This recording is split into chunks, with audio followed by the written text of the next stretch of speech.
ଭଲ ହେଲା ଯୋଉ ଝିଅ ମାନେ ବିବାହ ହେଇ ପାରୁନାହାନ୍ତି ଗରିବ ଘର ଆଦିବାସୀ ହରିଜନ ସବର୍ଣ୍ଣ ଭିତରେ ବିବାହ ହେଇଯିବ ଖୁବ ଭଲ ହେଲା। କିନ୍ତୁ ଦେଲେ ହେଲା କାରଣ ଗୋଟେ ସୁଭଦ୍ରା ଯୋଜନାରେ 30ଟା ଟଙ୍କା ଦିନକୁ ଭାଗ ପଡୁଛି।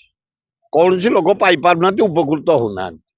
ନବୀନ ପଟ୍ଟନାୟକ ଲକ୍ଷ ଲକ୍ଷ ଟଙ୍କା ଦଉଥିଲା, ମହିଳା ମାନଙ୍କୁ ଲୋନ ଦଉଥିଲା, ସେମାନେ ବିଜନେସ କରୁଛନ୍ତି, ଧନ୍ଦା କରୁଛନ୍ତି। ଏ 30ଟା ଟଙ୍କାରେ କି ଧନ୍ଦା କରିବେ କି ବିଜନେସ କରିବେ?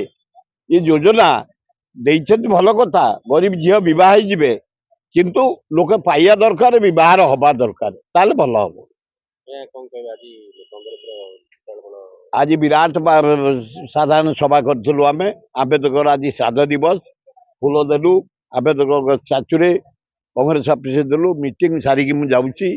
ଛାତ୍ର, ଯୁବକ, ମହିଳା, ଆଦିବାସୀ, ହରିଜନ, ମାଇନର କମ୍ୟୁନିଟି ସବୁ ଶ୍ରେଣୀର ଲୋକ ଆସିଛନ୍ତି।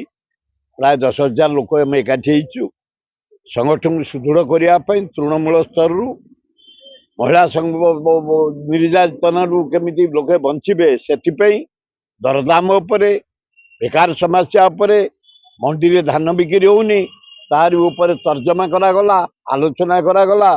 ଏବଂ କେମିତି ରେଲୱେ ଇଣ୍ଡିଆର ସବୁଠୁ ହାଏଷ୍ଟ ରେଭିନ୍ୟୁ ପାଉଛି ଓଡ଼ିଶାରୁ, ଅଥଚ ଓଡ଼ିଶା ପାଇଁ ଦାନ ସେମିତି ନାହିଁ। ଓଡ଼ିଶାର ଏମପି ରେଳ ମନ୍ତ୍ରୀ, ଅଥଚ ଆମର ଗ୍ରାଣ୍ଟ ନାହିଁ। ଆମେ ତାକୁ ଡିମାଣ୍ଡ କରିବୁ। ଆମର ଭୁବନେଶ୍ୱର ଷ୍ଟେସନଟା ଖାଲି ପଡ଼ି ରହିଛି ସେମିତି ତୁତୁରୁ ତୁତୁରୁ ତୁତୁରୁ। କେତେ ବର୍ଷ ଲାଗିବ?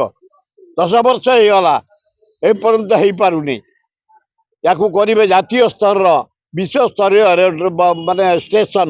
କାହିଁ କ'ଣ କୋଉଠି ଝିମେଇ ଝିମେଇ କାମ ଚାଲିଛି। ତାଙ୍କୁ ଛାଡ଼, ଲିଙ୍ଗରାଜଙ୍କ ନାଁରେ ଯୋଡ଼େ ଏକ୍ସପ୍ରେସ ଚଲାଅ, ଗୋଟେ ଭୁବନେଶ୍ୱରରୁ ଦିଲ୍ଲୀ, ଗୋଟେ ଭୁବନେଶ୍ୱରରୁ ବମ୍ବେ, ତା ବି ହଉନି। ଏଇସବୁ ଡିମାଣ୍ଡ କରିବୁ, ଖୁବ ଭଲ ହବ।